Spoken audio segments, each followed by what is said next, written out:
I got it. Ready? Good evening. Welcome to our board meeting this evening. Mrs. Logan, will you please call the roll? Mr. Lovell, Here. Mrs. O'Connor, here, Mr. Pearl, Here. Mrs. Schaefer, Here. Mrs. Casper. Here. Can you join me in the pledge, please?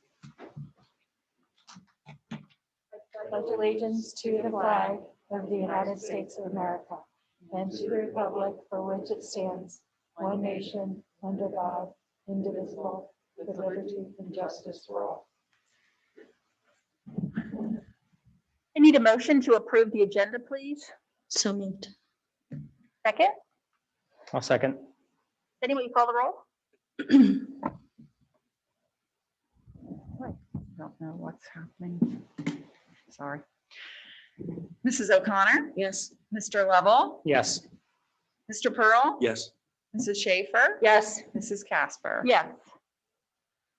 We have some guests here from Liberty Township this evening. Mrs. Logan, would you like to introduce our guests? Sure. So tonight, and I know we talked about this in our finance committee at the last finance committee, and then I gave you a little bit of an update at our last board meeting. But we have representatives here from Liberty Township who are going to give you that presentation that we saw in our finance committee. All of you as a board get to see it. You also have the printed handout for you as well, if you're like me and you like to actually write notes. But Kristen Vittanti from Liberty Township, she's the township administrator, is here, as well as Christine Matisek and Andy Brossart, who is representing Bradley Payne, who's going to have some details on the financing piece specifically. So Kristen, if you want to start us out. Make this work. All right. Well, thank you for having us this evening. Jenny kind of did a little introduction, but we do have some trustees that are joining us virtually. So just so you know, we are well represented here tonight.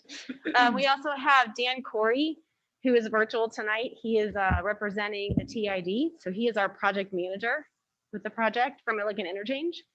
So just a few of our team members that are virtual, as well as here in the audience. So we wanted to come to before you tonight and share the same presentation that we shared with the finance committee recently. Both Ms. O'Connor and Ms. Schaefer, I believe, were both on that, so they had the opportunity to see that. So kind of kick it off from there. So what you see here is a site overview of Milliken. It's about 700 acres of land that we have that we are looking to develop commercially. We have broken it down into 4 different quadrants. So what you will see is on the southeast quadrant, you have that white building. Right just north of that, there's about 100 acres, and then over to where the subdivision is, Trails of 4 Bridges. It's about 100 acres right now. It's in investors' hands. So we have been in communication with them, constant conversations about what they're going to be doing with the development. They don't have a master plan at this point, but they are at least holding it for now. So, and then on the northwest quadrant, there's like an L shape that runs from about Cincinnati Dayton Road over to 75 and slightly up along 75. And that is owned by Premier. So we have also been in conversations with Premier. They don't have any plans that they are sharing with us at this time, but we do continue to have conversations with them. The rest of the acreage tracts there that you see are large farms and residential. So heavily residential in that area, except for those 2 parcels that do make up quite a bit of acreage on that in that regard. So 52 parcels in total, about 38 separate property owners, but 2 of which are either in investors or end users' hands. So, and with this project too, we are working in coordination with Butler County Commissioners, so they are fully supportive of the project. They're a partner at the table with us. And like I said, Butler County TID. We've also been working with ODOT and Federal Highway and having those conversations. So So this is the project status, kind of the way that we have to work this project. It's called the Nepa process. The Nepa process is what we have to do in order to go for funding, for federal funding. So we started out in that green box. That's when we did the purpose and need back in about 2018 is when we did that. And the idea of the purpose and need was really to set forth, this is how much land we have to develop. This is how we want to develop it. And this is the traffic that we believe that it's going to put off from that development. Can we show that there is a need to do something in the area? Not necessarily an interchange, but something, local roadway improvements, interchange, combination of both. So we went through that process and we got that accepted by ODOT in 2020, in January. So that was a good kickoff to January or for 2020 as we head into the pandemic. So we went through that process and then we headed into the feasibility study. Feasibility study took place last year. And the feasibility study really was the planning stage where we look at, okay, what options do we have? So we know that there's a traffic need based on development. What do we want to look at? Do we want to look at local roadway improvements, an interchange, combination of both? And then what's really going to flush out to make the most sense? Looking at different factors. So with that, we submitted the feasibility study to ODOT at the end of last year. And we've received some comments back from them, which were very positive. So we're very hopeful. We're hoping that we have some response back, either accepted. That's really the only option in my mind at this point. So hopefully we have that answer back in the next few weeks would be our hope.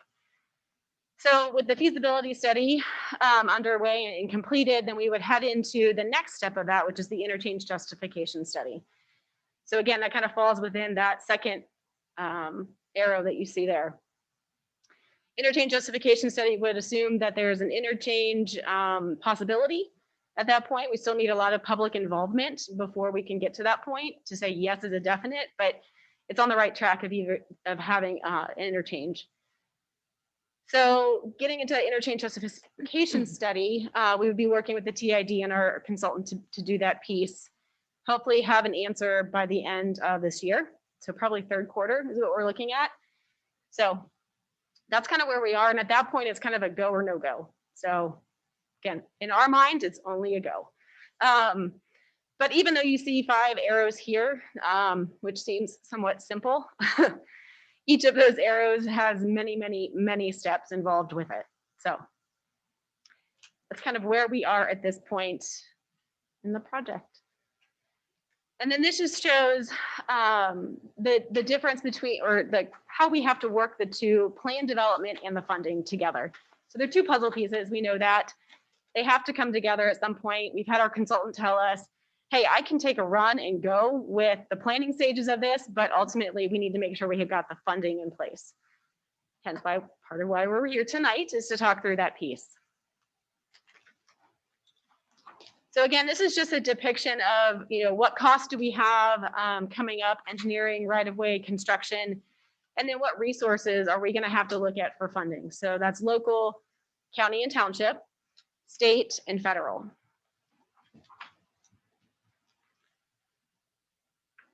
On this slide, this is the current cost estimates.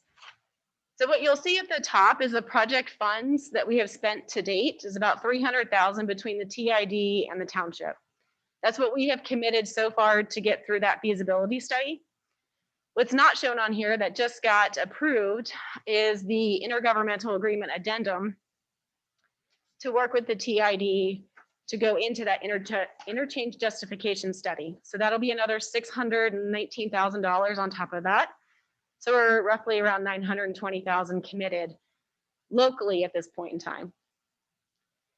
And then in that middle section, you'll see phase 1 interchange. So that's our real focus right now. We've broken it down into phases for multiple reasons. Phase 1 is the interchange itself. So the interchange and then updating Milliken Road from Butler Warren to Cincinnati Dayton Road would be that phase 1 approach. And the goal there is that we know that we need to open the interchange to open economic development to get things going. So that's why we're pushing for that phase, that to be a phase 1. You'll see in there, we have dollar amounts associated with those different phases, although those can change slightly as we start to get tighter as we work through the project. You'll also see dates reflected on the left-hand side. You'll also see at the top in red that those are tentative. So even though we do want to have dates and we want to have goals, we do know that we have to be flexible. So just keep that in mind. But those are just pieces that we have worked through at this point. Phase 2 and 3 are really focused on local roadways. So we know that the interchange itself is going to help with development, but we know that's just going to spur other local roadway improvement needs. We don't know, we know what those are based on the studies that they've done, but there's a little bit more at play because depending on what's coming, right, what traffic they bring, that's going to depend on the level of local roadway improvements that we're going to need. So that's why we put those in phase 2 and 3. So we know we need them. We know they're out there. We're planning for them, but our real focus is that phase 1 interchange. On this slide, you will see development build out, and Angie can talk a little bit more to this, but what we've done here is really taken a look at what do we think can be developed in this area right now.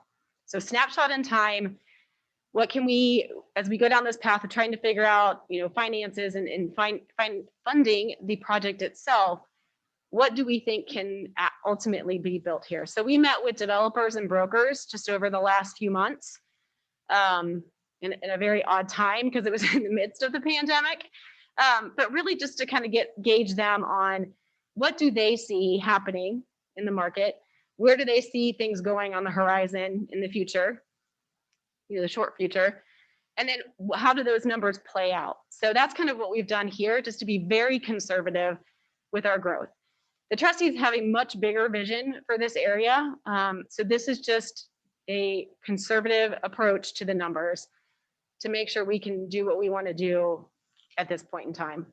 You'll also notice that the acreage that Andy has used is 320 some acres, and we have over 700 acres in that area. So again, being conservative in how we are laying out that property. So we know that there's much more room for growth, which will help the numbers even more. So with that, I am going to kick it off to Andy. Any questions yet so far on what's been presented at this point in time? Just a couple of highlights in terms of. Hey, Andy, I know Kristen's mentioned TID several times, and I'm not sure if everybody knows what. Okay. Ask that. Thank you. Transportation Improvement District. Okay. In Butler County's had one that's successful for years. They did the Union Center interchange, then the Liberty interchange, and then the connector to 129. So Thank you. I just want to jump back if we could just real quick, because I think is a key point here. When they started off on the project, they looked at the alternative of do nothing, and that would the cost estimate I think was $65 million for roadway network and no commercial. Mainly the thought was, given the fact of limited access to the interchange or interstate, that would be more conducive to going residential at that point in time. And so that wasn't an alternative that was looked at that probably wasn't going to be very exciting for the school district, obviously, or the township that's more residential in the community. These numbers are really conservative. So as we go through, when we start to put the model together, we wanted to take the approach to say, okay, let's assume that ODOT, TRAC, feds give us $0 to the interchange, which is highly unlikely. But our analysis took that approach to make sure that we knew that we could cover the debt service that would be needed. So I just want to keep that in mind as we walk through some of the discussion here. The other side of that too is pre-pandemic, when you would go to the state for funding, the more local dollars you brought, the quicker you got up on the list and the better funding you would get. So for example, pre-pandemic, it was if you brought 50% of the funding, you most likely got 50% from TRAC as a funding source. So again, we've wiped all that out and we're just looking at total dollars being funded locally, but we don't think that's going to be reality. Yeah, and it's just one more comment on this page here. You know, we took some very conservative estimates in terms of what we thought would happen. And then in terms of our numbers that you're going to see of potential to the school district for revenue, we stopped and assumed nothing else would happen after this page, which is highly unlikely. And so these numbers we've pulled from actual similar type facilities, for example, distribution facilities and square footage, dollars per square foot, from other county auditor valuations over in Warren County and over in Butler County. And so that's how the backup and how that was designed. So in terms of the funding plan, we've come at this in a couple different ways. There is currently the University Point TIF district that's out there that Butler County controls. The county has done an extension, which was allowed by state law back in 2020. And once that TIF district expires, they have the ability to extend it for 30 more years with a full school district reimbursement. So the discussion with the county has been to utilize excess TIF revenues down there in that TIF district to help support the new interchange construction up at Milliken. And those conversations are ongoing with the county. There will also be some sort of either a millage charge or a special assessment on benefiting properties. So a lot of the properties in the area are going to benefit significantly from their values going up. And so there will be some sort of a charge on those properties to help pay for a portion of the debt service. Nothing that's really onerous, but something that's fair, but also helps contribute to the debt service. And then lastly, we have what we're calling the Milliken Interchange TIF district, which is what we're proposing and before you. This is different than I think some of the other TIF districts you've done in the past, where those TIFs had 100% of the value exempted, and then there was a reimbursement agreement or a compensation agreement with the school district.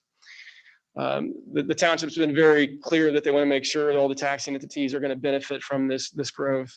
And so we are going to do a 75% value TIF, and 25% of the value will still be distributed as if it normally would have. And so we've got the base year, and that continues to be distributed.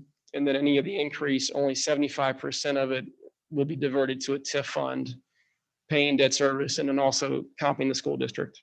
So a little bit different than what you've seen in the past, I think, with some of the other TIF districts. So when you talk about the millage charge, how do you determine benefiting properties? It's a good question. I mean, there's two different scenarios related to this, where you could have a millage charge on the entire quadrant that was up there. Just a flat charge, and it's done by acreage. The other one is in the form of a special assessment. So the millage charge could continue on for a period of time. In essence, it really wouldn't have a set end date unless there was one established. The special assessment district law is a little bit more cumbersome, I would say, because you have to have a set start date and a set end date. And so those have been done across the state, either by valuation, by frontage. There's a lot of different ways that you could tackle that approach in terms of further away, maybe less, closer, maybe more. Is that pretty common around the state? I mean, it seems to me that might be a hindrance in actually getting business and industry in. Yeah, and that's really the key balance, is making sure that it's not excessive, right? Because there's been examples of other areas who have had special assessment charges in large industrial tract areas, and they've developed out fine.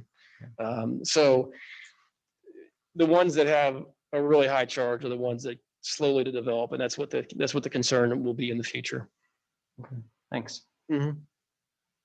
One last thing on the TIF district is this will be a rolling TIF.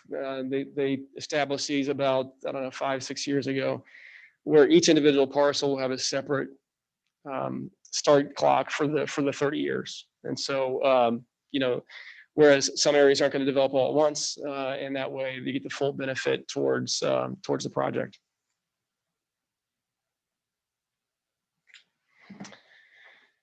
lot of numbers up here on the chart for you. So I want to walk through what we're looking at in terms of dollars based upon that chart you saw there of the proposed development. And so right now, give or take, we haven't updated this since the most recent tax values have come out, but the base year value using an assumed $19.7 million in valuation, about $312,000 a year right now goes to the school district.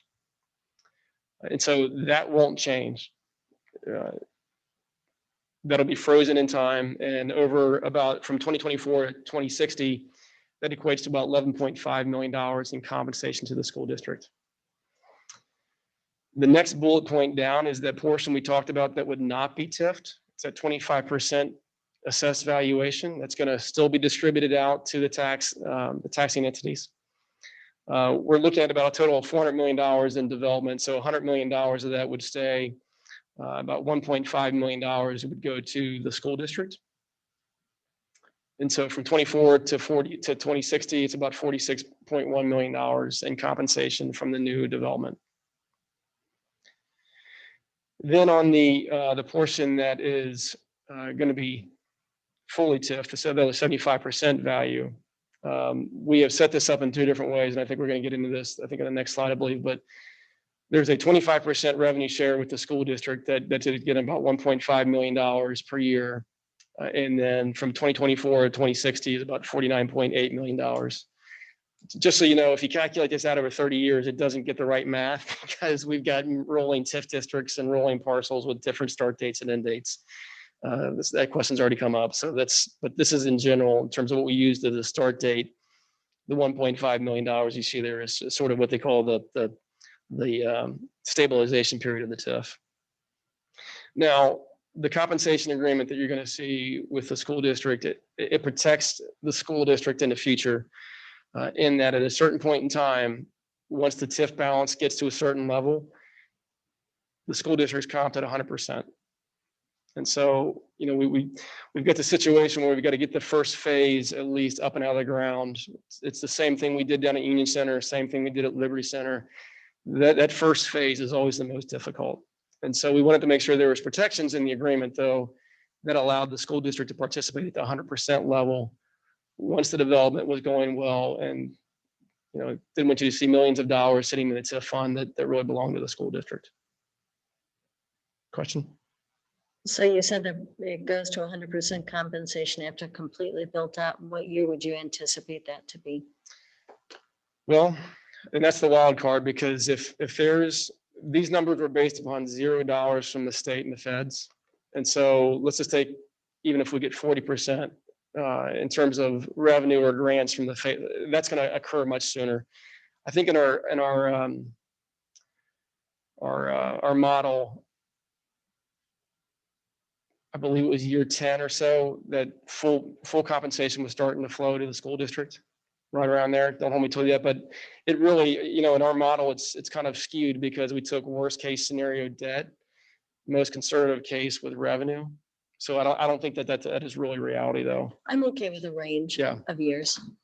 But I think the key point is that that the district there's a mechanism there that's going to be in place. It's a simple calculation. At least I think it's simple in terms of making sure that you get compensation after all this is built out. So year 10 after the project starts would be your ballpark figure? I think that's probably when it happens, yeah, if not sooner, because I think it's not reality that there won't be any state or federal money involved in this project. Okay, thank you.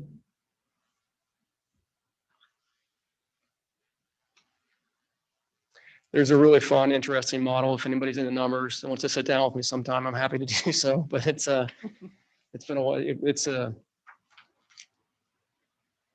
there's any other questions with that, we can move on. No?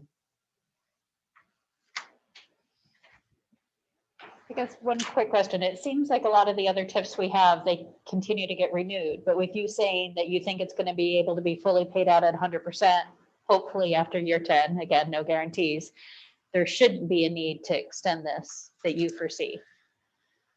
You know, if it would get extended at some point in time, you know, the law current, if you're speaking of what the county did on University Point, if there would be an extension under that law, you have to be reimbursed 100%, no matter what. So you're protected there. But, you know, I don't, you know, because this is a rolling TIF, it's so hard to know when this is going to end and, you know, if it makes sense to extend it as well, but making sure that, again, those trap doors are there to make sure the school district gets comped 100%. Okay. Because without this, we can't do this with you. And we want to make sure it's fair with the point in time that those revenues are going to be there. But should there be an extension, we would be reimbursed at 100%. That's correct. And I think that the way to make sure of that is to make sure that that compensation agreement speaks to that first debt. So if there's debt that's taken out after that first debt, then that's not part of this. That's right. So, yeah, this is only tied to that first debt. So if they take out additional debt for in the future years, then once that 100% compensation starts, it would not revert back to that debt calculation again. So.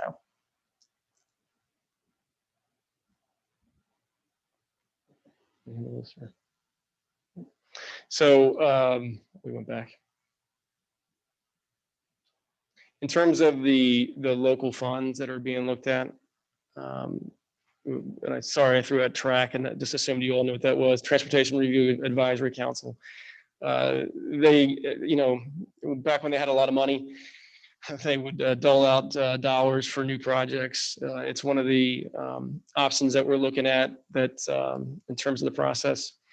That will start this year. Part of that that's really critical for the track application is this agreement with the school district. So we can say, yeah, we've got a portion of the funding in place that helps with the scoring and moves us up quicker in terms of looking at getting track dollars towards the project. OKI, Ohio, Kentucky, Indiana Regional Council of Governments. That's another funding source that has applied. The county engineer has done a great job applying for dollars. If you recall recently, the Liberty Interchange had gotten several rounds of track dollars towards it. And so we're looking at $6 million at least available towards projects associated underneath that program. The reason why the TID is so important in this process is there's some money allowed through the state budget program per project. And so $250,000 a year per project can be attained towards this project for us. And that will, once we get up and moving, I think as soon as possible, we'll start applying for those dollars through the TID. There's always federal level appropriations. We're hearing a lot about that right now in the industry in terms of capital spending bill so associated with infrastructure. That's always a wild card, as we know, but you know, maybe that's a possibility as well as it comes through, not only in dollars, but also loan programs. And that's important because the loan programs can keep the costs down associated with the borrowing cost. And we'll be looking at that as well. And then also state of Ohio, Department of Services Agency, there's some roadwork development money in 629 funds, really associated when there's a project or a developer comes along, or actually more of a company that's relocating to the area, you can get 629 funds towards the project.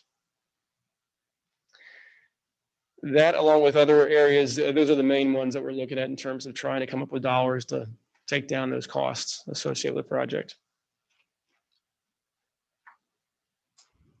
I'm going to turn it back over to Kristen for next steps. All right, so our next steps with this project is to work through an intergovernmental agreement with Butler County to, again, have them as a partner at the table to help us through the use of their UP-TIF, what we like to call it, their University Point TIF. We'll also be working with Butler County TID to continue that work with Burgess and Nepa on the phase 2. So that interchange justification study that we talked about. We'll be applying to OKI and TRAC for project funding this year, later this year. And Butler County TID will also be working through their annual grant funding that Andy mentioned that they have eligibility for.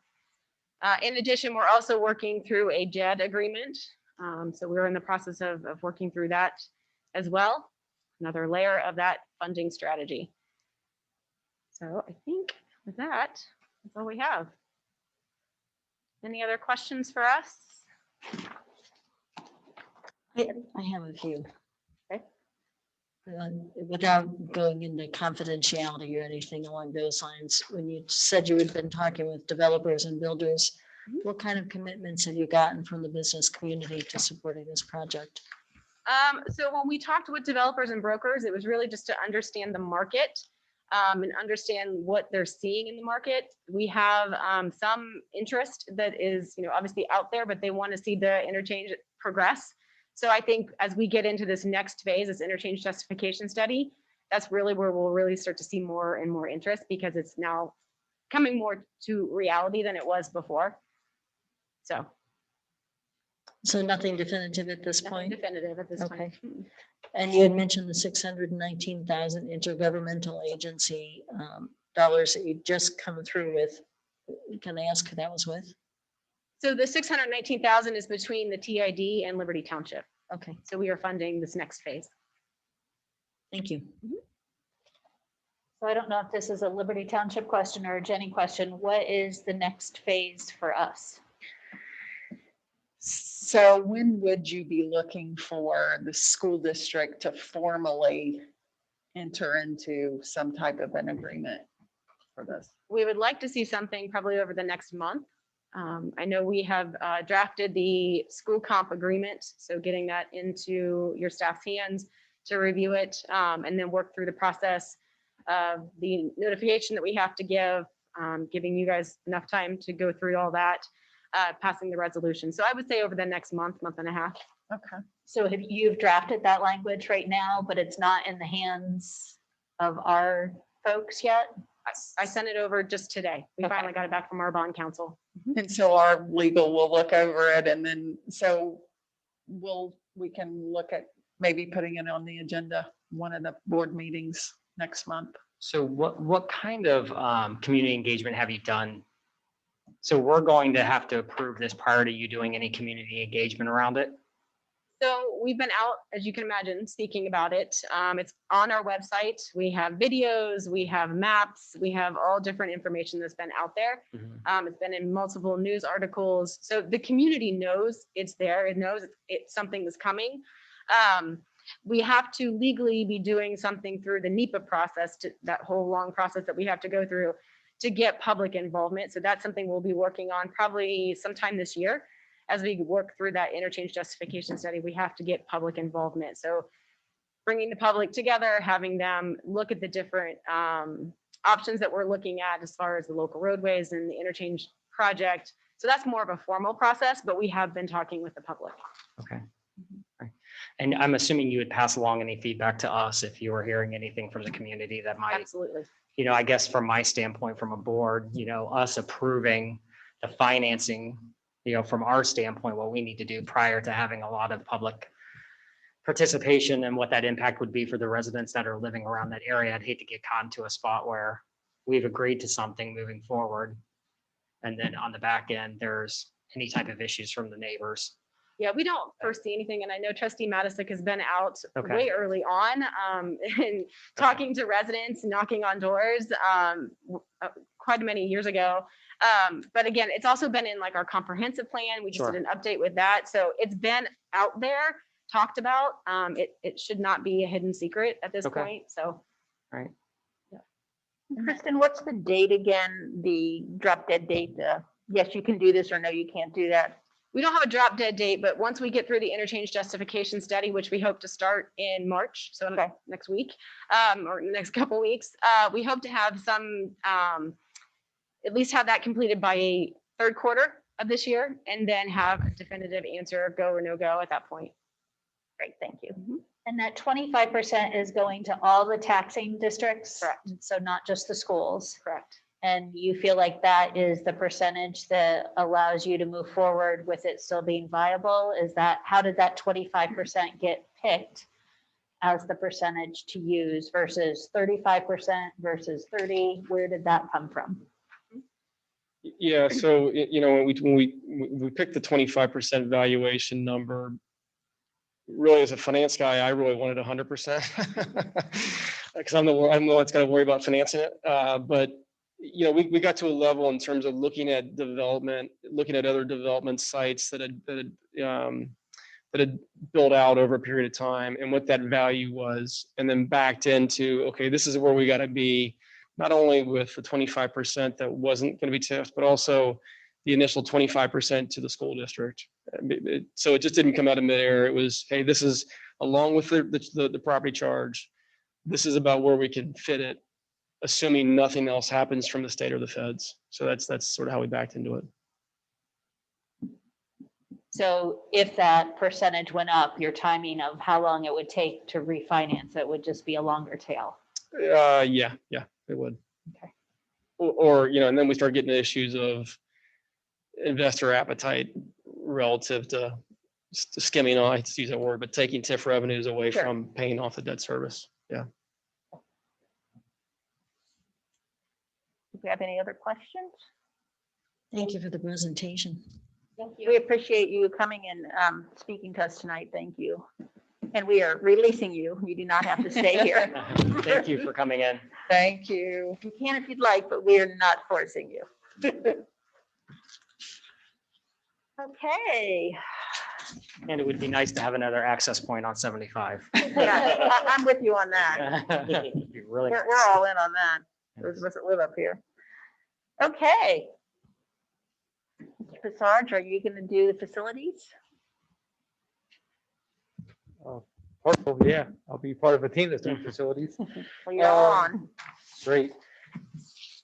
As you know, before the pandemic struck us all, we were in the midst of our master facilities planning process. And when the pandemic did hit us, we pushed pause on that planning process. And now we're in the at the point in time where we can start to re-engage and pick up where we left. We have Michael's on board now as the new board representative, along with Brad that's been here the whole time. So I think we're all in a good place to pick up where we left off before and move forward with the process. I have provided a handout to everybody with the proposed schedule. We can go over that piece real quick and go through that, have any questions, and I'll talk about some other points. So if you look at the schedule right now, we're at the board work session. We're discussing the re-engagement of the committee and the work we would like to see done between now and basically the end of July to sort of put a completion on the project to say this is what our plan will be going forward. So between now and the end of July, there's several things that we need to do as a committee and several things that we'll need from the board to continue the process moving forward. After tonight's meeting, I know Betsy Fuller is going to work with the community to start the thought exchange process again, to re-engage our community about where we were before and what we need to look at going forward. We also have re-engaged Tracy Richter. He was an educational consultant, visioning consultant that we used before. We did meet with small groups, community members, staff, students before. We're going to re-engage those members that are still around and able to participate again. And we're also going to look too at the broader community. And one of the things that we want to look at is over this past year, being virtual, delivering education differently than we've ever done it before, are the things that we have learned that we can maybe be implemented into our facilities plan moving forward as a best practice, or things that we need to consider that weren't on our radar or we didn't know about before, or we thought we could do this and here's how it really played out in reality. So there's a bunch of different things we have learned over the past year in this pandemic that we can look at applying to our facilities master plan. So just talking to Tracy, and he's going to help us guide us through that process of looking at things that could be considered or maybe change our way of thinking and how we engage our master facilities plan going forward. So we definitely want to take that opportunity to learn over this past year, because it has been different for everybody. And that's going to be the heart of the thought exchange that goes out. I was gonna say, what's the thought exchange The thought, question? Betsy can give the actual question, but it is around that. What are some of the lessons that, from your perspective, we have learned through the pandemic as it relates to what we kind of knew about the facilities plan, where we had landed and where we are now? And so really trying to do just what Chris had said, engage the community in a way of saying, hey, we paused this for a reason. One, it wasn't the appropriate time to be having discussions, as we all talked about, but also there was a shift in how we educate kids. And what we want to do is we want to make sure we're not just plopping on the table this thing that pre-pandemic we had, but it's somewhat influenced by what we've experienced and what we know to be true as we start to look at education in a forward fashion. Does that make? Yeah. Mhm. But I think, I'm afraid people aren't going to remember where we were when you asked that question. So are we going to give them a refresher of where we were? So we have an This is amazing fuller to communications explain. person. Yeah. Ask our PR Yes, communication. and actually there's information in tomorrow's newsletter that's going out about it. We're updating, we actually have a page on our website. When you go to lakotaonline.com, right at the top right, there's a big icon that says Master Facilities Plan. All of the videos that we had done last year are still there, and we are going to keep them there for historical reasons, but we're also updating them, and we'll continue to do that as we go along. Can the board receive a copy of what's being posted before it's posted? It's just an update, exactly what you're going to hear today, just that we had pressed pause and that we're reconvening. It's not a lot of detail. It's directing people to the website. Which has all the stuff from Right. when we had What we stopped. did Yeah, there's last nothing time. new to report right now, except for the fact that we're re-engaging with Community. the focus groups, that we've re-engaged Tracy, and that there's going to be opportunity for the community to weigh in. We are launching the thought exchange tomorrow, and that will run until the 5th. And that question, like Brad said, was, when thinking about the future of education, what lessons have you learned through the pandemic that we should consider in our master facilities planning? That also goes along with the community conversation that we're doing next week with Jeff Stack. Obviously, this is looking at, the thought exchange is looking It's at targeted at buildings and that kind of the thing. buildings. Yeah. But we'll also use the information that we get from the community conversations next week and take that into consideration as well. Thank you. Thanks, Betsy. We also want to look to, last year, the board had approved to participate in the ELP program with the OFCC to make sure that if we did approve a master facilities plan and we did start any projects, we would get credit for those projects. That has to go year to year, so our year is up for that process. So we would like the board to consider re-engaging with the OFCC and passing a resolution to participate again in the ELP. And our percent did not change. I was gonna say, where's our percentage? We're at Not 20 changed. Same as it was last year. 26%. Yeah. Is where we were, has not changed. Oh, Yeah, good. so just like we said last year, the agreement, so Michael, I don't know how caught up you are on ELP, but basically the local expedited local partnership program through the state. If we sign it as a board, it basically, any money that we invest into our buildings that is OFCC approved, we get matching funds.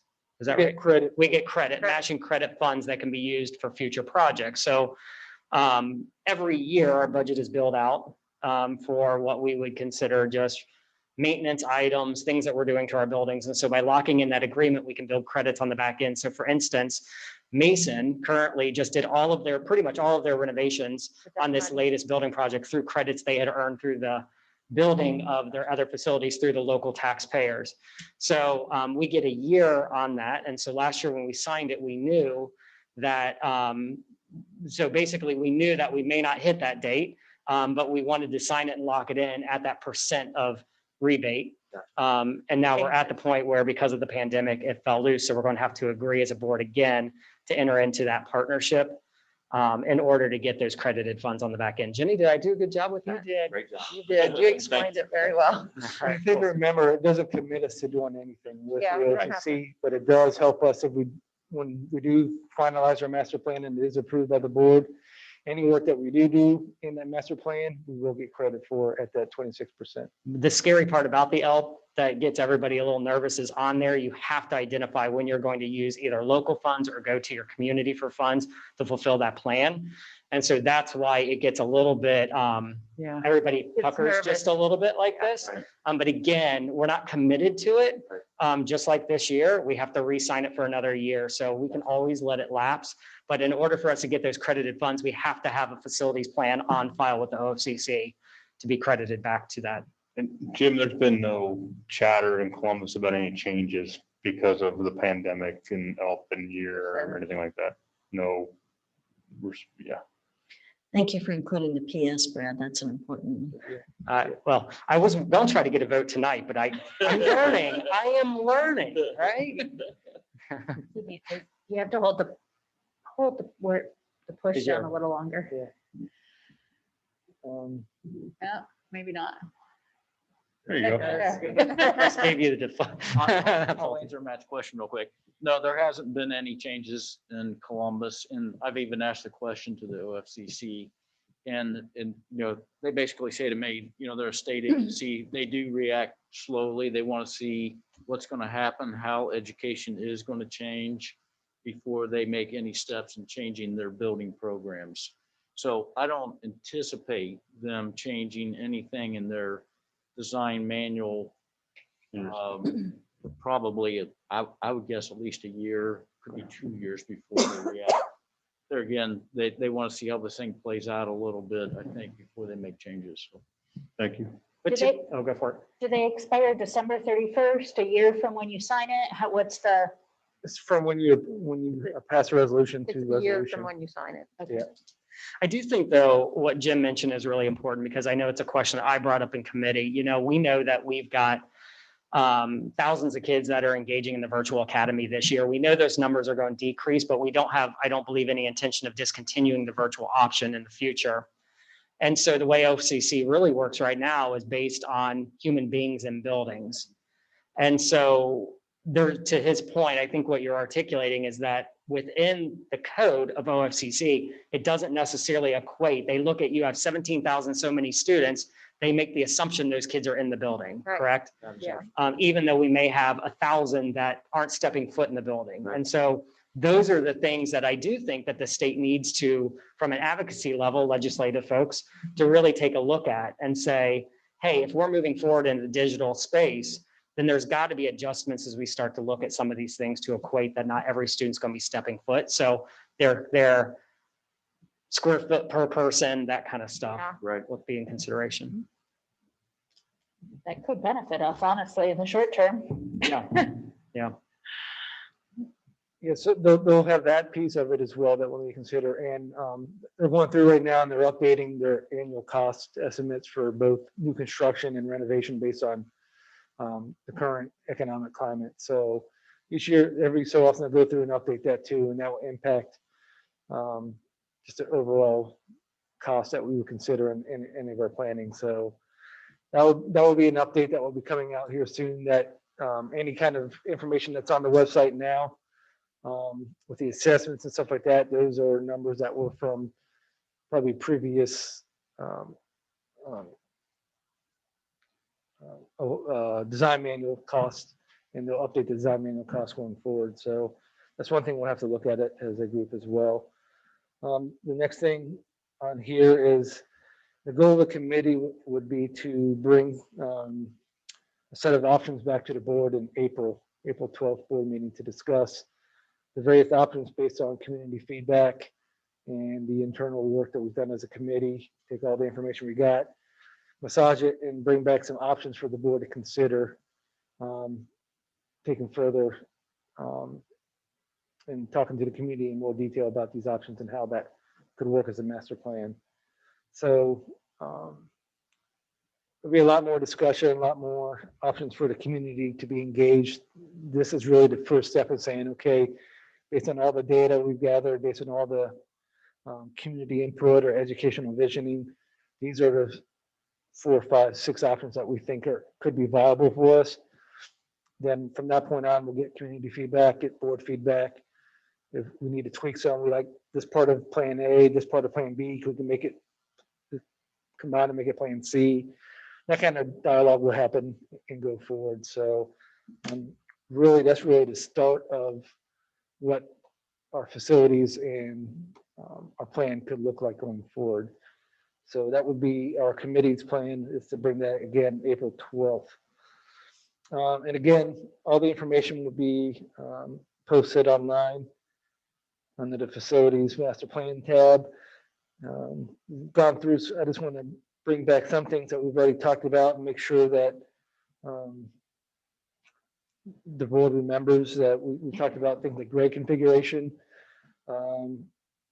We talked about that, the different options that we'd like to consider, the options that we are going to look based on community feedback and the board feedback is a pre-K, K5, 6, 8, 9, 12 options. We're going to look at pre-K, K3, 4, 6, 7, 8, 9, 12 options. And also going to look at our current configuration as well, because that we know that works for us, but how well it works, we don't know. So those are sort of the three grade configure options that we'll sort of focus on with some of the planning options based on previous feedback from the board. So I want to make Chris, sure that. would you do that slower again? So Oh, we can yeah, write yeah. that down, sorry. Yeah, when we talked about it before, the preferred configuration was pre-K, standalone pre-K, K5, 6, 8, 9, 12. Okay, The next most favorable configuration was a pre-K, standalone, K3, 4, 6, 7, 8, and 9, 12. And the last one was really keeping what we have right now. okay. It's sort of a baseline and in consideration for the group as well, because we know how that works. Thank you. Sure. We talked about the small groups again with Tracy Richter. He's going to do small group work here in March for us and community Zoom on March 16th. So he'll do the small groups on March 9th and the community Zoom on March 16th. More information will come from Betsy's office on that as well. Chris, are those the current, who we used last time, correct? Correct. The same groups, you're not reaching out to new community members at this point. Not at this point. That's the engagement. Yeah, because they've already been part of that process. So, and again, our focus will be on, based on this past year, what has changed in your thought process and what you think was valuable from an educational visioning process from when we did this last year to where we are now. Will he reach out to us again as a board? He did. We can make sure he does that if the board would like to have that option. I can make sure that he reaches out and he can do one-on-ones or small groups. I think the more dialogue that we have prior to the finalization, the better. I don't think he had a problem reaching out to you guys before. He can set up a 30-minute. Right, yeah, we can get a one-on-one, that's fine. Right, It can be virtual now too, so right, I right. don't think that was an option before. Okay. Chris, when was the community Zoom? March 16th is what it's on the count or on the tentative schedule right now. And I see on the calendar that we will not have the community Zoom or the small groups before we're expected to vote on the ELP. Is that correct? Yeah, this is really, it's not about changing anything with the help. It's all about just getting their feedback from before Right. about their education visiting process. The ELP is a standalone piece that just puts us in and guarantees us the 26% if we want to use that in the future. It doesn't impact anything we need to do with the community at all. Right. Well, I think there is that little PS on the ELP program that does concern some community members, including myself, so. Well, I think we do what we did last year and say that does not mean, that's not a done deal. Well, and the great thing is we have a That's data point out. suggestion, Yeah. I mean, we have to enter and do one because the other one we allowed to lapse because of the pandemic. And so I think that actions sometimes speak louder than words, and it helps the community understand that just because we're saying this doesn't mean we're going to go on the ballot. It just means that we want to make sure we're locking into the partnership. Right, that we may never, I mean, I think that's also how that's communicated to the community from our experts. Mhm. The other piece about the timing to your question, Linda, so when would we have all that? I mean, when would it be complete? It wouldn't be complete until the end of June for the community engagement, basically. Is that right? From this? For the broader community Yeah, it engagement, looks like the it. one that we're doing. Yeah, I'm just trying to get to Linda, like this community, the community engagement piece on this. The completion, is it looking like the end of End of June June? is what it looks like on here. Okay, so here's my point on that. If we waited until then on the ELP resolution, there might be some projects that Chris has on the schedule for this summer. And I'm not speaking for you, Chris, but there might be some that we might miss out on getting that credit for if we waited until the end of June. Which is why I think we did this. I think that was the thought process when we did It it in March was last time. I think it was the same thought process that we wanted to get And I think, credit for. I think really that becomes part of the future community discussion, saying here's an opportunity as a community to get 26% from the state. As a community, you want to do that, yes or no? You want to be part of that piece. You know, really, it's another data point that we can talk to our community. If we do this project and we participate with the OCC, there's a possibility to get 26% back from the state when you do these projects. Is that If something it's as a approved, and community? if it meets their exact standards. Right.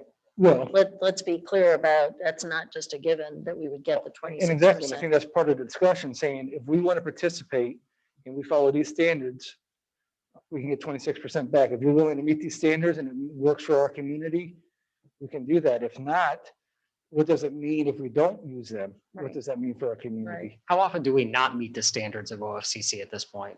For the most part, most schools, most architects use OCC as a standard for all designs, so. Right. But our buildings currently are not at OFCC. Correct, because the design manual changes every other year, so. Right. Right. So anything that we do undertake means that we need to fix that building to those standards. Is that correct? If we decide to do Right. that. So there's Decide to cost keep the building. associated with, But you could still get the credit for a roof if you're putting Right, the roof. If it's part of your plan, if it's part of your, if you get your master facilities plan approved and new roof, a new HVAC system is part of that plan for that building. Right. If you do that work, you'll get credit for that work. That makes sense. So if Liberty Junior, I'm making this up, is getting a new roof this summer and we pass this, we would be doing it to the standard to get the 26%. Yeah, we'd have to have I think there's a little bit of confusion. You have to have your plan approved Right, before you can get credit for the work. right. And we don't plan on having our plan approved until July. the end of July. Correct. You Luck- have to have an approved master plan before you can start doing ELP projects. So there again, you have to have the master plan or the whole district plan up in the OFCC and approved, and then you can start doing the. And we don't plan on having that in until the end of July? Correct. I thought last year we had talked about if we signed the ELP, That's even what if I the thought. plan comes later, they'll actually go back and credit. That's what I understood too. That's why I asked. I didn't. I'm sorry, understand. I believe you have to have the master plan Okay, Right. into the OFCC. okay. I'll check on that, Brad, because maybe I'm confused here too. Because then I could be otherwise, making- why wouldn't we just approve it at the same time that we approve why the are we- facilities plan? It seems like that otherwise we're shortchanging ourselves of 3 months of time frame. Right, why would Right, we not exactly. do the ELP now? Why would we do the ELP now if there's no benefit to do the summer project? I think somewhere in that big binder. Yeah. I remember us going over this and I don't remember the exact answer, but we asked OFCC specifically and I don't. We'll have to look because the Remember our percentages will conversation about change. We gotta find out what time of year those percentages Yeah. change. And, Yeah, that's and it. you all That's make coming great up. points. So you could well be right now that I'm thinking through that. You probably are. There would be no reason. to do I would really program. appreciate some clarification on Yeah. if we could wait, do it after the community engagement and had some community input. I would certainly feel that was a better process. I think part of it too was locking into that percentage. Well, that's the, was that it? because I know there was a reason. we I rushed believe it through changes over the So summer we at some we point. clearly have some confusion around it. If you could clarify it for all of us, that would be great. Remember, we had the whole conversation last year during this, and I do too. there's that I know there's specific a reason reason. we We just need locked to in. figure out what it, if there. I think you're right. I think it had to do with the percent that the state was offering at that time. I'm looking. Because it was now. higher than it had been in a while. That's right. Right. Yeah. If that's not going to be, Yeah. if that's not going to be in place until the whole process is approved, then again, maybe we need to rethink how we're doing, the order we're doing this in. I agree. I understand. Yeah, I have a question. No, go for it. Since we're talking about dates, what would be the date that we would need to pass a resolution to be on the ballot? I actually know that. I think it's August the 5th. Okay. Yeah, if you're looking at it For this year? November, If you there were were to be, for yeah, but we wouldn't be doing in August. Well, Jenny's having like. and I'm perfect- I'm going by the little PS, which is a big PS, when you say you either have to commit local funds or you have to put an issue on the ballot. I just want to understand where I that think timing we is have on a here year, too. correct? Yeah, So you it have a wouldn't year. be this Mhm. year. If we Although pass, last year when we passed it, it was going to be November of last year, if we were going to do that. So again, I think, You have our- a- you I have a think our year. calendar dates are a little confusing right here. Okay, you have a year when you pass a resolution to go on a ballot. If you don't go on the ballot, then you have to reapply again and lock into your new percentage. that And the follows. resolution you're referring to is to reapply for the ELK program. Right, to lock in, basically, the idea is to lock in your percentage. Because what I believe is that percentage changes over the summer each So if year. that's passed in March, well, now we're talking, yeah, So if we're if passed in that's March, passed we're in locked at March, 26%. then we would until- have 1 year in which to decide to go on the ballot, and November would be it, to the best of my knowledge, or there would be a special election. For that, or you would have to reapply again for ELP the following year. but if we didn't do it till the end, when we did the master's facility plan, then it would be a year from that July. Right. So, And let us just do the work to make sure we understand when that percentage changes. So if it changes in June before we are scheduled to approve the plan, let's say you're 26% now, maybe in June, it could be lower, it could be higher. I don't know, but let's find out. We'll find out from Joe from the OCC about when that percentage would change and you're no longer locked in for that percentage. That'd be, yeah. 'Cause that was the driver last time. Mhm. right. Yep. So if we apply in March, we do projects over the summer, say we earn $1 million worth of credits. But then we let it lapse next March. Does that $1 million credit just Doesn't go count. away if we reapply next March? Doesn't count. We don't, well, if we do the ELP in March, we don't get any credit because you have to have a master's facility plan on file. And we're not planning on having a master facility plan until the end of July. So anything we do in the summer would not count. We'll say we did it after July, if we did the project after July. So we have credit of $1 million You lose that credit. and then it expires. I believe every year you have to reapply to maintain that credit. And, but if you reapply, does that credit roll with you when Oh, you yeah. reapply or does it expire? Yes. Yeah, No, I thought it rolls all the The way. credit. That's how rolls Mason with did it. Mason did it That's for perfect, a yeah. number of years. Yeah, Mason's probably went for, they were probably nail program for 7 to 10 years or Okay. something. So That's what I May- wasn't, so the credit can continue to roll forward as long as you continue to absolutely. reapply for the LR. Absolutely. So they rolled over their ELP year to year to year to year to collect the credits, Right. Correct. and their community didn't panic because they agreed on an agreement. Okay. And that was actually, they gained ELP credit from different schools that they constructed through the different years too. So it was, Do you know how much credit they had built up in those years that they had signed up for the ELP and rolled the ELP over? 32, they got a check for $32 million. So they didn't have to go to their taxpayers and they had And they did the 32 entire million worth of renovation credit with ELP money. Wow. They did the. for addition projects at they'd the, already done. yeah, I'm sorry, I cannot hear you. They did an addition at the the Early Childhood Center, and then they did that major renovation at the Mason Middle School it was all ELP credit. Yeah, they didn't use any. There was no. It's tax. fascinating. That's So not what was their fascinating. it's total just building matching. cost? What was their total building cost? You're saying everything that they did within that master facilities plan was covered by ELP dollars? Well, they built their high school, they had built. Yes. Yeah, all those previous projects that they had done, that the high school, some of the stuff at the intermediate campus, all those buildings were is what they were gaining the ELP credit on. their state, the state share was 25% in Mason. So again, for all those dollars they spent, they were getting 25% banked in ELP credit. So their entire project was done without money, this last one, where they did that major renovation to the middle school. Correct. They covered the entire cost, yes. Kim, did you say 13 million or 32 million? 32. 32 million. But they built a high school in that. But that was 25% that was covered. They still needed to come up with local funds to cover the Mhm. 75% before that, Yeah. Prior to that. right? Yes, Basically, the, After that, they were paying 100% for everything. Right. But they were gaining the ELP credit, which was 25%. so 75% was paid by taxpayers and then So 25% came what we from have to that. decide as a board, and this morning I kind of articulate this because I was trying to think like, okay, so as a board, we have a moment in time that we have to make a decision. Do we want to continue to maintain 23 buildings that are aging 20 plus years old over the course of the next 30 years? Is that how we want to go forward? And if it is, if the board decides, you know what, that's what we want to do. We want to invest our local dollars that we're getting from our taxpayers to maintain these buildings, the current, what I would say, fleet of buildings.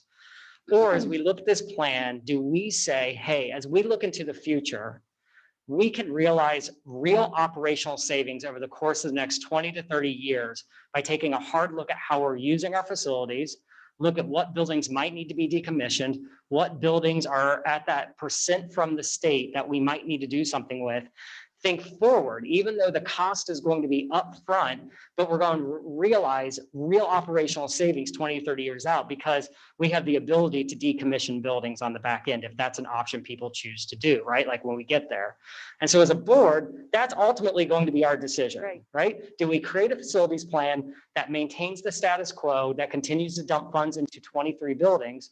Or do we look forward and say, hey, in the future, we need to right-size our district, right-size our facilities so that the future taxpayers won't have the burden of putting new roofs, new sidewalks, all these different things. And so that's what we're going to have to wrestle with.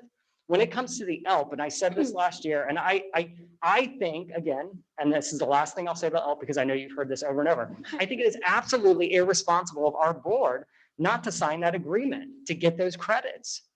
I think it's irresponsible. We have an opportunity to get money from the state for investments we're going to be making into the buildings already.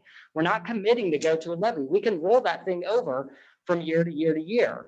And so I think that those are the things that we as a board have to wrestle with. And I get it. I understand it.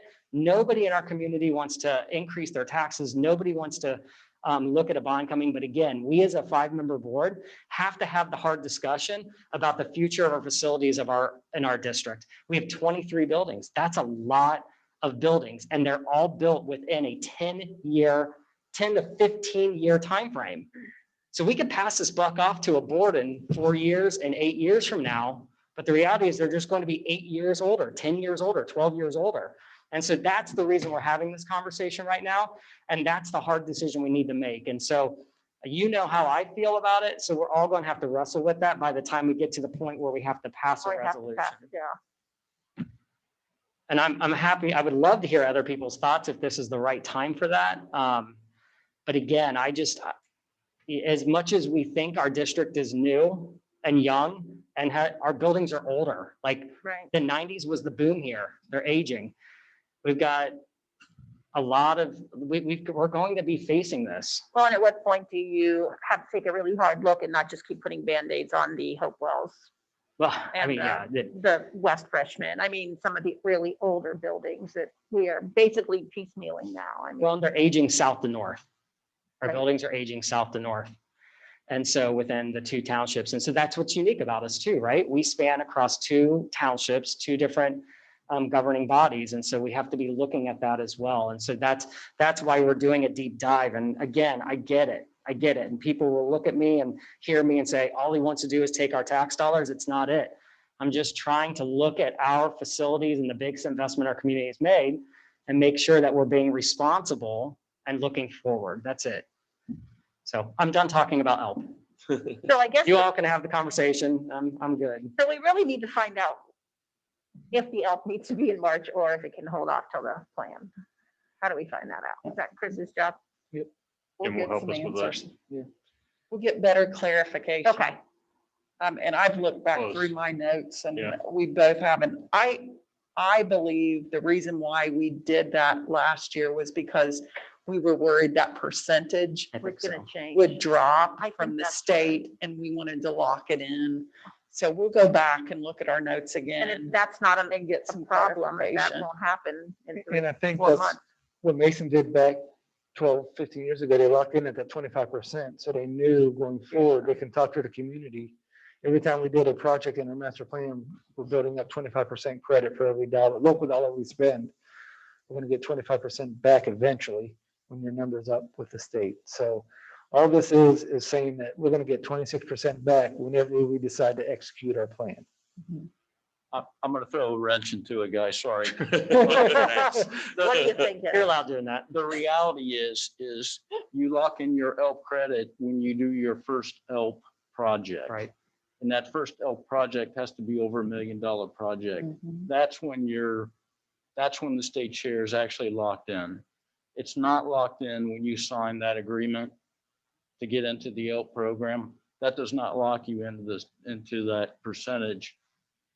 There again, it locks in when you do your first ELP project, and that project has to be over $1 million value. Which we had talked about that last year, and there were major projects happening Yeah, with that. You can do a roof at one building. That's and it's right. $1 million. Right. Yeah. The scale of what we do Sure. in general hits Sure. that, but That's yeah, not much, but I just wanted to make. that's important. Just want Thanks. everybody to be clear that you're not locking in that percentage when you sign that agreement. Mhm.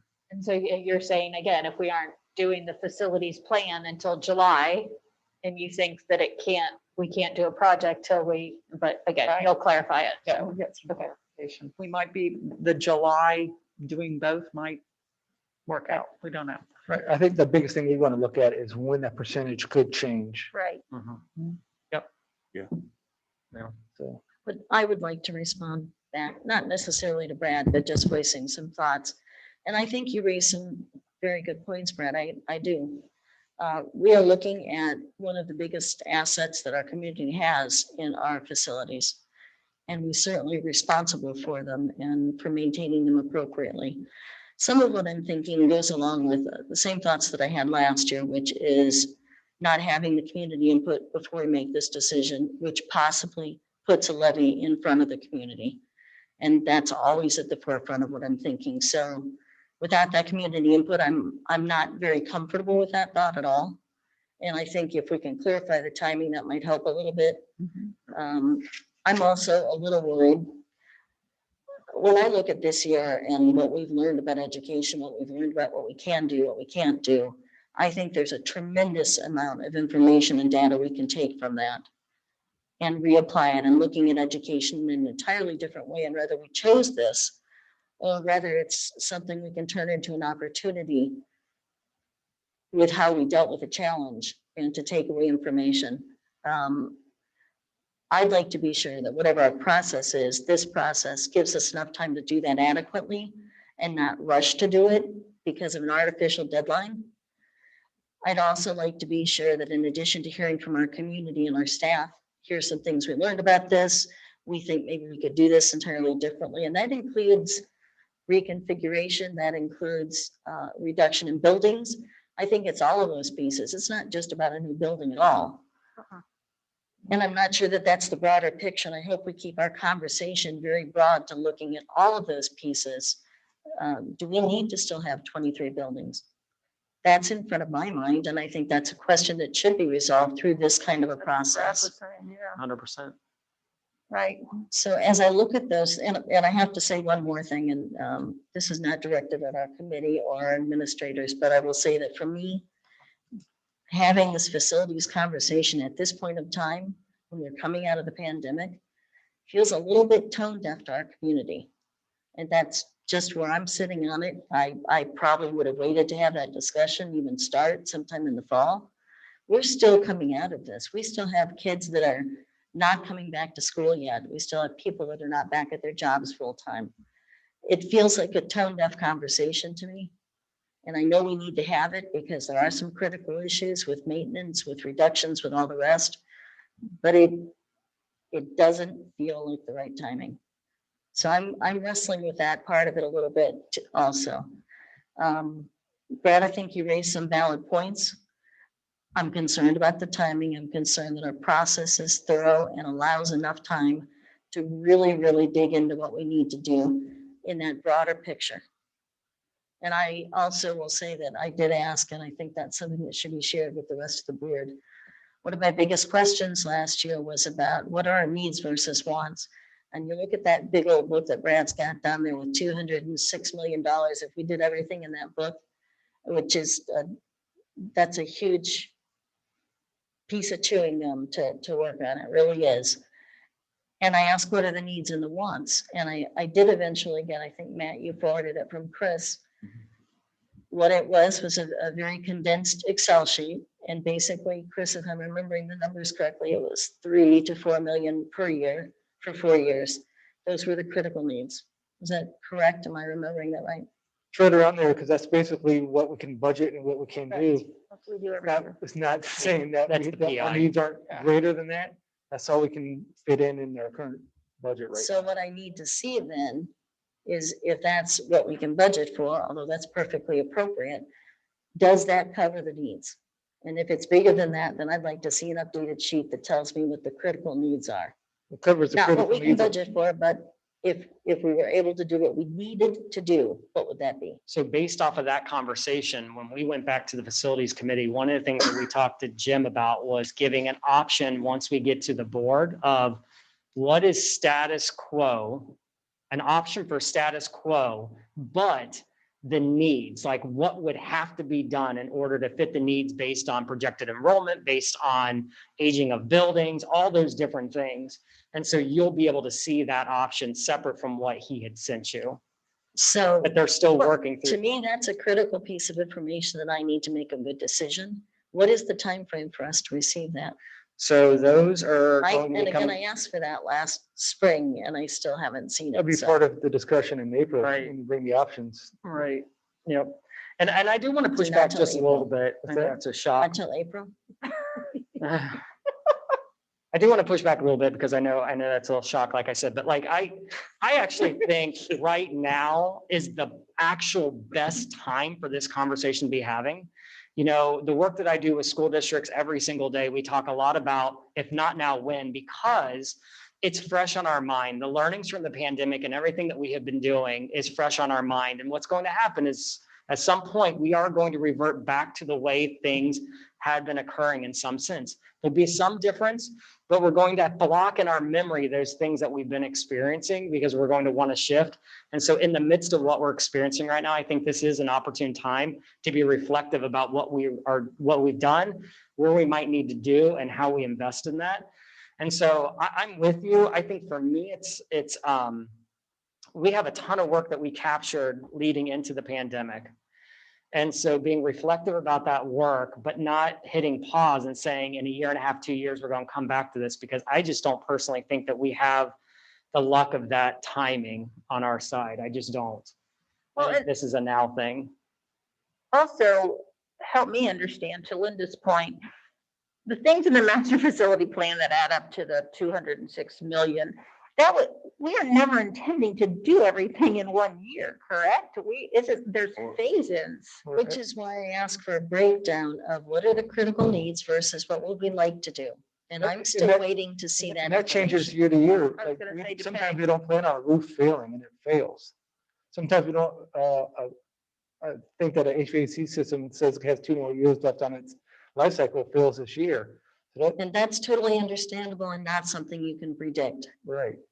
But we should be able to break it down a little more within that book and within that plan to say, what do we have to do here? And what would be a great thing to do, because here's what we've learned out of this entire year, and we think we can do this better. We think we can provide a better opportunity for students. I just want to be sure that we're allowing time going from February 22nd to 7/26 and allowing enough time to have that really in-depth conversation, to hear what our community thinks, to hear what our staff thinks. There's a lot of feedback that's needed here, and I'm just very uncomfortable with it. I'm uncomfortable with voting on the ELK program at our very next meeting, when I don't have any of that information or data that I feel like I need to have to make a good decision.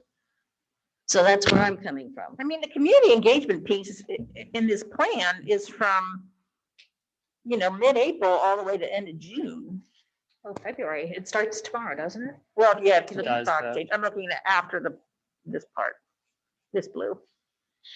I guess one of the questions also in my mind, the needs and wants conversation. And I appreciate Chris saying, well, here's how much we can budget. And I'm looking at Mr. Wesley back there too. We share that with technology. So when we start talking about needs and wants, the other thing that's in my mind, because included in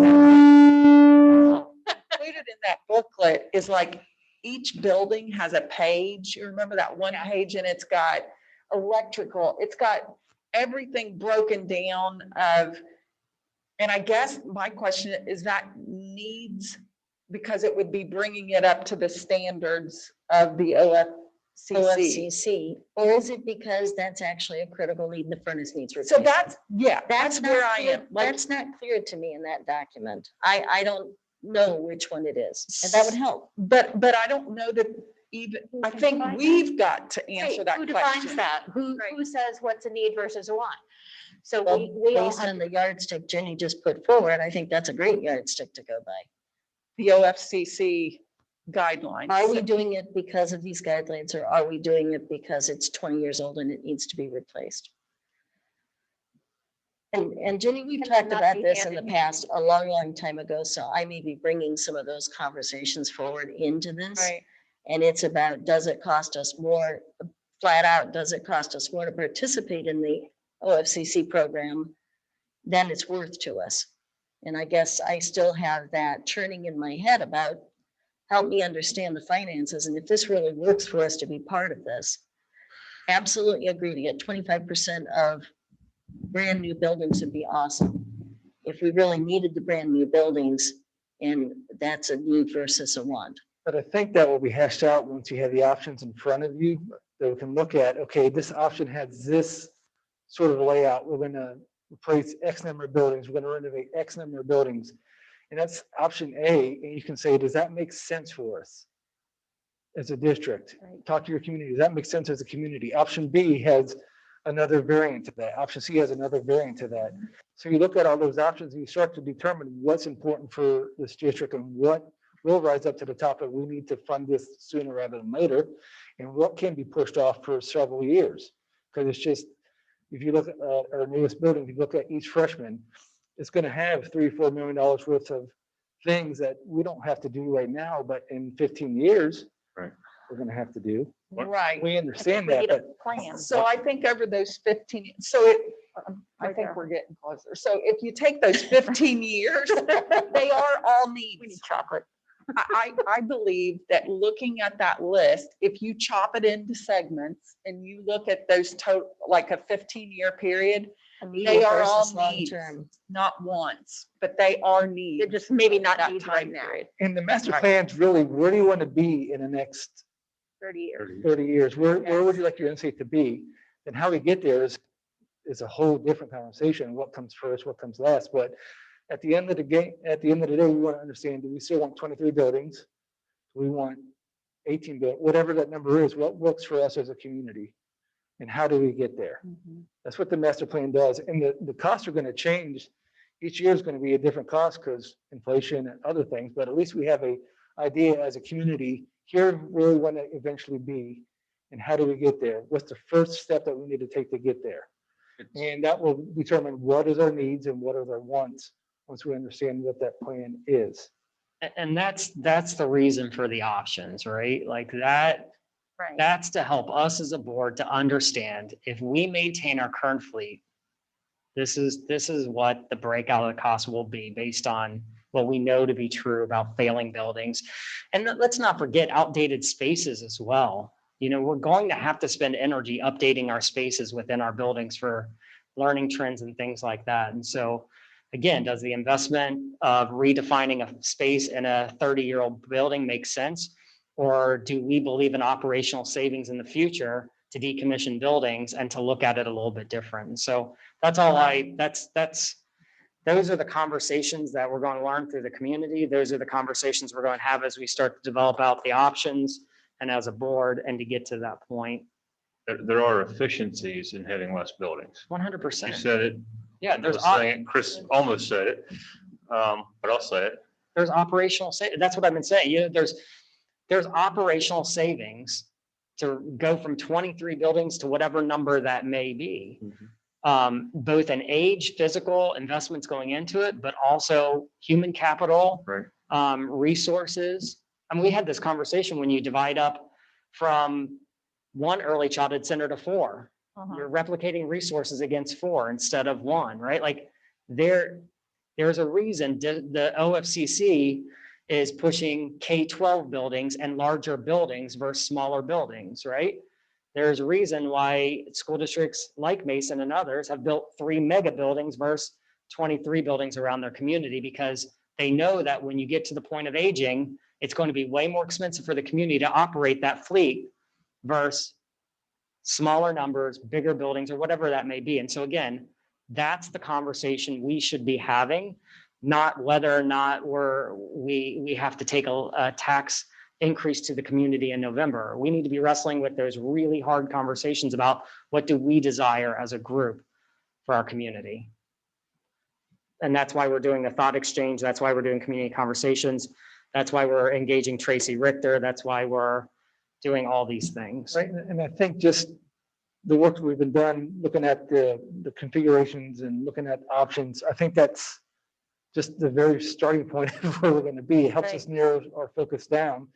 And those things that we bring as, I think I lost my mic, may bleed out into other things that we haven't thought about in our internal small committee. Once we get it out to the broader public to say, hey, we like these parts of plan A, these parts of plan B, can we combine them? And that's when we come back and say, yeah, we combine them, here's the cost for that. Yeah. And here's the options for that. So when you bring the options back, I think that's the very starting point, and that creates a larger dialogue where we want to be in 30 years. We've got to start somewhere. I just can't shoot. I agree with that completely. I want to be sure that our process is thorough and You and me both, because I'm and not going to be here for the cramped next into 20 an years. artificial, To execute this plan, I want to be here. Yeah. not I got- cramped into I got an a first grader. artificial I'm gonna be here for a long timeframe time.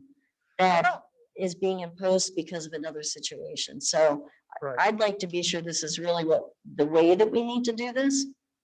That matters too. And especially if you're talking about a major expenditure of taxpayer dollars, the time needs to go into it. So if this is a rushed process, I'd suggest we reconsider. I really would like to get some feedback back on the ELP program I and the will timing. go on record right now that we are not planning a November Yes, thank you, bond Jenny. issue. We are Say that not into your mic, Jenny, to make sure planning- everybody we are can hear not that one. planning. No levy in November. But one of the things that we have asked Jenny and her team to do, and I think we stated this prior to the pandemic when we were doing this, is that, you know, I can say all I want that we want to realize operational savings in the future, but we are actually trying to nail down operational savings based on each of the options. So her team has been doing that, so that when we look at each of the options as a board, you see the total cost, but you also see the savings in the future. Now, that's Jenny has assured me that's a very difficult number to nail down. But at the same rate, I think it's really important that we consider and see that, because again, the option might be that the community says 100%, right? We want to maintain what we have. We don't want any redesign of the facilities plan or whatever. Okay, right? So this is the impact on our operational budget it has over a course of 30 years. We will clearly know that when we make the decision or have a pretty good idea about that. So that, it sounds like we have to nail down the ELP thing before we can move forward. We'll try to bring that back as soon as Yeah. we can. And if we don't have to approve it now, then we don't have to approve it now. But if we're going to look at, really, in my mind, is when that percentage change. Right, and that's something we need to figure out. So if we understand, hey, it doesn't change until the end of this calendar year, then we have plenty of time to bring that. And back. again, I would ask that we just be careful about not being tone deaf with our community and where things are. Because we're still not into rainbows and unicorns by any means. Tracy, a question for you. Jim? Jim, I'm sorry. How many districts have you worked with on developing the master facilities plan? Lots. I Just a tru- ballpark. I truly don't know. Probably 20 or 30 districts Okay. through our lifetime. What's the average time frame to go from here to here on a master's facility plan for most districts? Is it different with every district It's or is different. there a? It's different with every district depending on the size and how clear the, the path is. But I mean, it's always a 6-month process at least.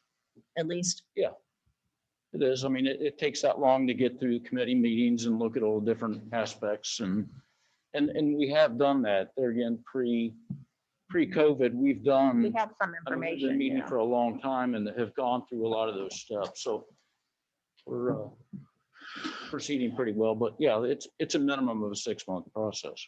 Yeah, we started, when did we start? Last May? Or May of May of May next- of 19 is when we started this discussion. Yeah, because our book says. Yeah, because most of 20, we were in a pandemic, so. Can I ask a quick question? I don't want to Sure. keep us here all night, but when we talk to these groups and the community, the focus groups and all that, what are some things that we're saying we want to hear from them? What we learned about, going through the pandemic? What are some ideas? I don't put words in people's mouths, but I'm just curious about what might come out of those conversations that would impact the facility plan. I mean, what do we foresee might, and again, we don't know until we ask, but what might we come out of there that would impact how we go forward?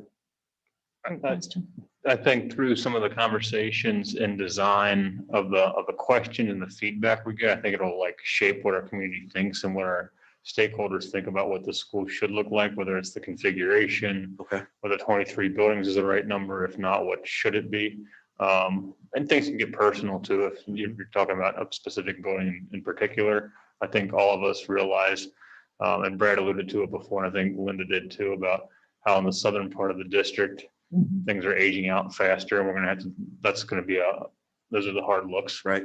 Down low, in the southern part. So I think it's just getting the voices, collective voices together, talking about what we want this to look like. And there's opportunity here. So 23 might not be the right number, what is, but also there's the innovative space piece. What's education going to look like in the future? I think the pandemic has sort of brought some things to light. We're still going to have some kids in a virtual format. We're doing a lot at the high school level now with real world learning and the job market, and what partnerships can we do with not just businesses like the medical businesses, but some of the manufacturers in town, but again, health systems. There's an influx now of aerospace in our region, not just in Lakota, but in this area too, that we can tap into. So, and then I'll put a plug into for computer science, and not just cyber. So that's sort of out there as well in terms of what opportunities can we create for our kids. And then if we don't do 23 buildings, what about the space we have now? And what does that do for our community? So, Good. Thank you. And to piggyback on that too, we had a conversation this morning of really getting Matt and Jenny to really rally and work with our local leaders, but also our local business leaders around the idea of, how do we partnership? Is there a potential partnership as we look at this long range plan? But we also know too that,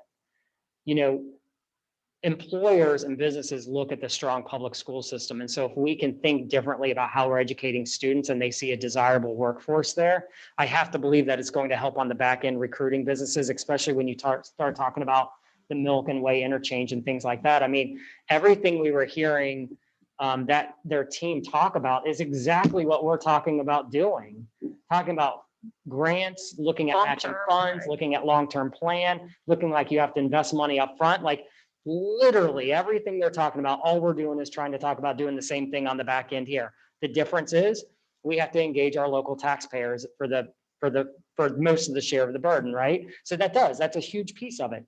But what we're doing is identical, same thing. How do we create a viable community in the future? It's also interesting right now, Butler Tech is going through a build out of the Natural Science Center. We talked a little bit about that, and it's been interesting watching the architectural design of that building. And it's all about like garage doors and opening up doors in between the spaces, and then also breaking out small like cubbies and individual work groups. And, it's a totally different look than an old building. So again, I think that school buildings, the way they're looking, are very different with collaborative workspaces, smaller spaces, but then you can open them up for bigger spaces when you want them, and much more of that flexible design than what you're seeing in older, more traditional buildings. Right. It's changing a lot in that design phase. And again, part of it's because it's the Natural Science Center, but part of it, I think, is also with wanting more fresh air in buildings. They've got garage doors that can open to the outside, so access to outdoor space. And so it's been interesting to even watch that part of the design phase there. So I also want to just throw in a cautionary note that old isn't necessarily valueless. And I speak from personal experience when I say that. Old is not what? Old is not necessarily without value. So I want to be careful in how we're talking about things also. I heard a staff member saying, Butler County, we're the oldest high school buildings in Butler County. That to me is kind of a neutral statement. That doesn't really matter to me that we have the oldest buildings as long as they're doing the job they need to do for students. It's not a reason to get rid of a building just because it's old. And Oh, so great. when Look at Liberty. Early so when childhood. we talk about that, I think that's important to remember. I do also want to ask, when we're doing the thought exchange, are we just doing our internal community, our staff and our parents, which are very important voices, but are we reaching out to the broader community that might not necessarily be aware that we're even talking about buildings? So what are we doing to go out to the broader community? And then to your point about engaging the community and really getting their feedback before a decision is made, we actually already have a plan to utilize mailers, postcards with important dates of when we're having community meetings, so that the people who aren't attached to Lakota, they don't have kids who go here, that they're aware as well. Could we get a brief, either in community engagement committee, or could the board get a brief on what we're doing to do that outreach? Sure. That'd be great to see. Yep. Thank you. We had such tremendous feedback in those meetings before the pandemic. It was amazing. I thought it was pretty impressive how many people came to those Yeah. meetings. It was standing room only, so. Well, I'm people sure- were- And many people in the community that aren't engaged, which was. Yeah, very it was interesting. at different faces than we Yeah. typically see. I'm sure if they're done via Zoom, we'll get a lot of people as well when we had that many people come in person. Good old days of packing into Hopewell Junior. Right? Recess. Exactly. Remember those days, everybody? Right. Totally true. Wow. Chris, do you have anything else? Are we? No. So our next plan of action is we are going to find out the information we need to find out about the deadline for the. And if we want to vote on that at our March 8th meeting, then we're going to have as much information soon as we can. Okay. Okay, I think we're at the point where we are ready for public comments. We're seeing that nobody is here in person. Adam, is there any? No problem.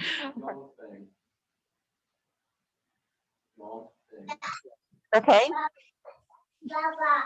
Hello. Hi, thank you. Can you hear me? Yes, we just need to state your name and your address, please. Yeah, my name is Yong Fang Zhu. I live at Liberty Ridge Drive. I'm a resident of Liberty Township, obviously, and my son attends kindergarten in person. I know I have only 3 minutes, so I'll be brief. And what I'll say is it is very irresponsible that the school district is closing its schools on Thursday and Friday after the vaccination. According to the statistics from the CDC, out of 13.7 million vaccines administered between December 14 and January 13, only 7,000 adverse events were reported. Yes, it's 7,000 versus 13.7 million.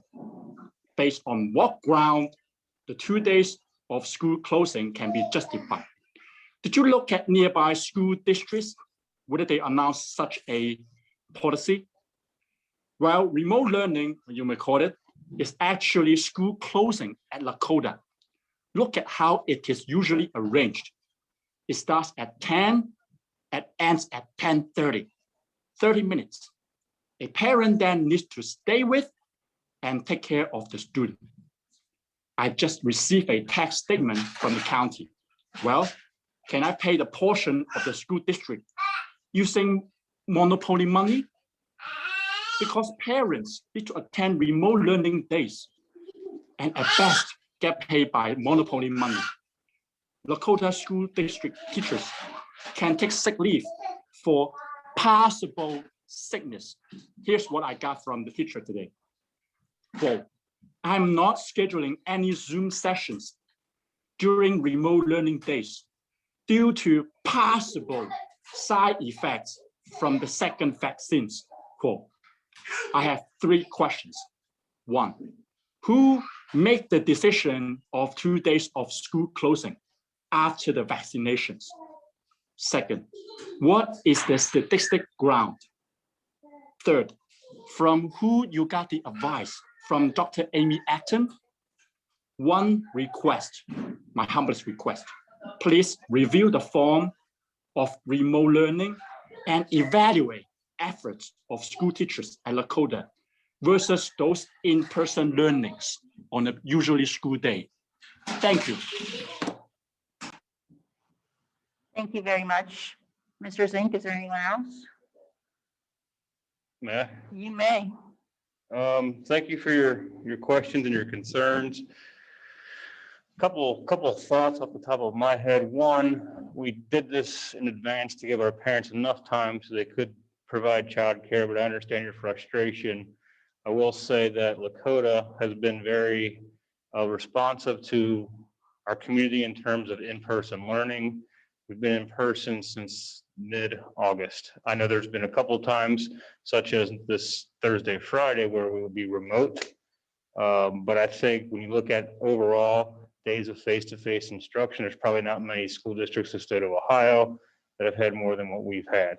That being said, the rationale for going remote Thursday and Friday was my decision based on the feedback that I received that about 1/3 of the people who get the 2nd dose of vaccinations show symptoms 24 to 48 hours after. So that was the rationale for going remote on Thursday, Friday. If there's an issue with a teacher and Zooming, please send me a direct email. I'll be glad to address that with a teacher or person. And I did not have any conversations with Amy Acton. Did I cover? Yeah, Mr. Miller, also, do you want to speak to the fact that trying to be proactive is also because of our lack of substitutes?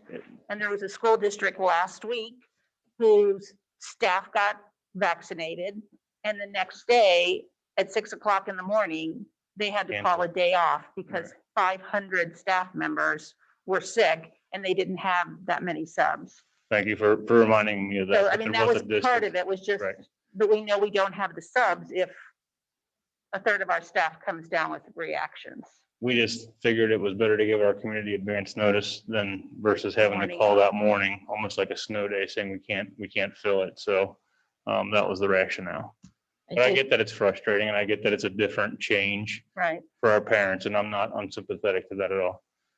And that we need to be sure that kids are receiving a quality education, even if it's remote. Sure. That's an important. That's what I'm Parent- asking him parental to point. email me. Yep. Okay, looks like I would like a motion to adjourn this work session. So moved. Second? Okay. Mrs. Logan, will you call the roll, please? Things are going very But slowly. Doesn't want you to call the roll. It does not want me to do the roll. Just gave me time to prepare, Jenny. Mrs. O'Connor, Yes. Mr. Pearl. Yes. Mr. Lovell, Yes. Mrs. Schaefer. Yes. Mrs. Casper. Yes. Everybody have a good evening.